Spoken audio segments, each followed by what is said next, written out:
তামিলনাড়ুর মহাবলীপুরমের সাইট সিনের যে ভিডিও তোমাদের আগের ব্লগে দেখিয়েছি, এটা সেই ভিডিওরই পরবর্তী অংশ। যেহেতু আগের ব্লগে অনেকটা বড় হয়ে যাচ্ছিল, তাই আজকে এখান থেকেই শুরু করলাম। তো এবার আমরা যথারীতি ঢুকে পড়েছি শোর টেম্পল দেখার জন্য। আর এই শোর টেম্পলের পাশেই রয়েছে মহাবলীপুরম বিচ। তো বিচটাও আমরা দিনের বেলায় দেখে নিয়েছি, যদিও এখানে একটা এরিয়া করে দেওয়া রয়েছে, তাই সরাসরি শোর টেম্পল থেকে বিচে যাওয়ার কোনো রাস্তা নেই।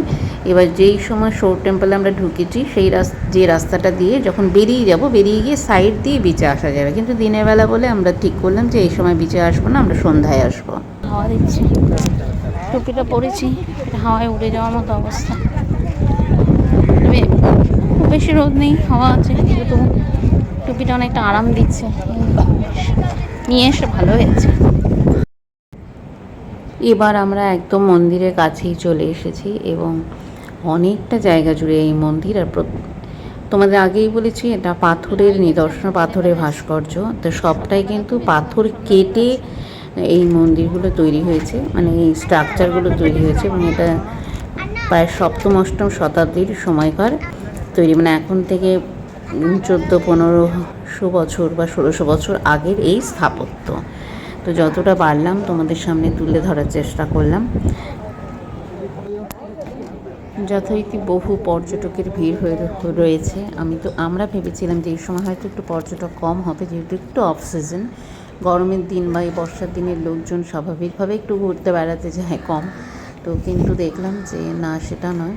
যারা ভ্রমণ পিপাসু তাদের কিন্তু সিজনটা কোনো ম্যাটার করে না, মানে সুযোগ পেলেই তারা কিন্তু ঘুরতে বেরিয়ে যায়। তো এখানে এসেও সেই ছবিটাই চোখে দেখলাম। যতই গরম হোক, যতই রৌদ্র হোক, যদিও আজকের দিনে আমরা অনেকটাই আরামদায়ক আবহাওয়ায় পেয়েছিলাম, কারণ যেরকমটা ভেবেছিলাম যে খুব গরম হবে, সেটা একেবারেই হয়নি। মেঘলা আকাশ ছিল, ভীষণভাবে সুন্দরভাবে আমরা ঘোরাফেরা করেছি। আর এই দিকটা, মন্দিরের এই পেছন দিকটাতে প্রচুর গাছ আছে, প্রচুর। আর আজকের যে এই দিনে ভিডিওতে তো একদম মেঘলা আকাশ, আর এদিকে গাছগুলো আছে, সুন্দর হাওয়া দিচ্ছে, কোনো ক্লান্তি আমাদের ছিল না।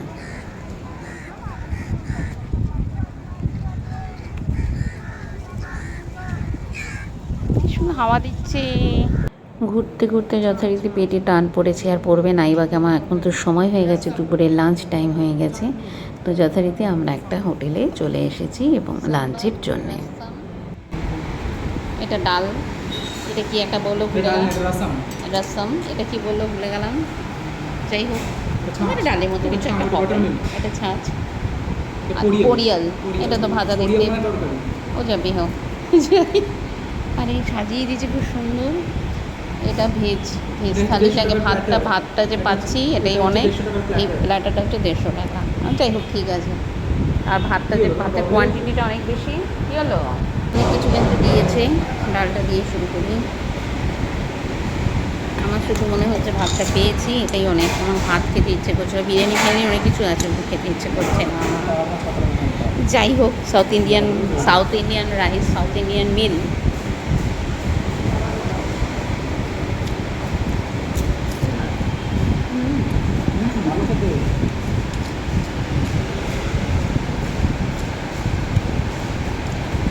ভাত অনেকটা দিয়েছে, এতগুলো ভাত আমার লাগবে না।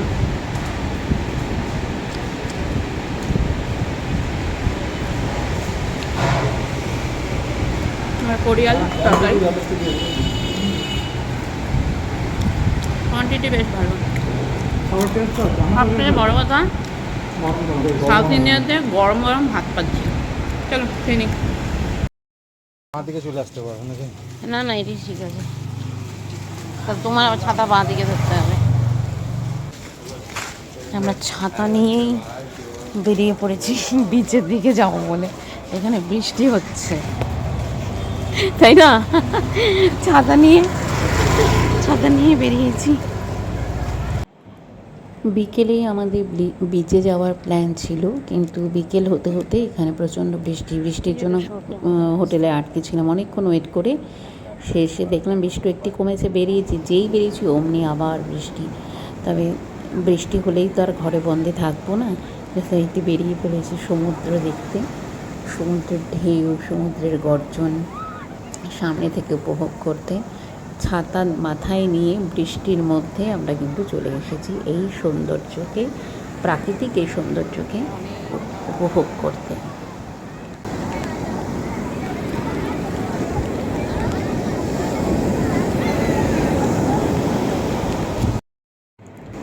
মহাবলীপুরমের এই বীচটা পুরী বা অন্যান্য জাঁকজমক বীচের মতো নয়। এখানেও দোকানপাট আছে কিন্তু বেশ অনেকটা দূরে। তার ফলে আজ ক্রমশ যেহেতু সন্ধ্যা নেমে আসছে, তো সমুদ্রের আলোটাও কমে আসছে, যার ফলে ছবিটাও কিন্তু একটু ঝাপসা হেজি হয়ে আসছে।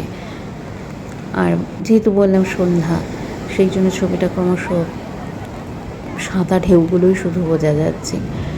তো যাই হোক, আমরা অনেকক্ষণ এই সন্ধ্যায় বিচে কাটিয়ে তারপরে সে বিচে দোকানগুলোতে কিছু মাছ ভাজা ইত্যাদি স্ন্যাক্স কিছু খেয়ে নিয়ে আবার ঘোরাফেরা করছিলাম। আর বৃষ্টি কিন্তু পুরোপুরি কখনোই কমেনি, কখনো একটু কমছে, কখনো একটু বাড়ছে, কিন্তু আমরা ওই ছাতা মাথায় এইভাবেই সমুদ্রকে দেখেছি।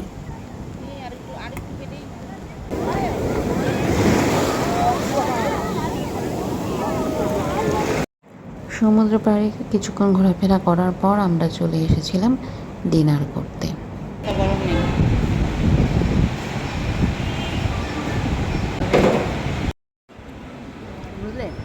তো এইভাবেই সারাটা দিন ঘোরাফেরা খাওয়া দাওয়ার মধ্য দিয়ে মহাবলীপুরমের একটি দিন আমাদের কাটলো।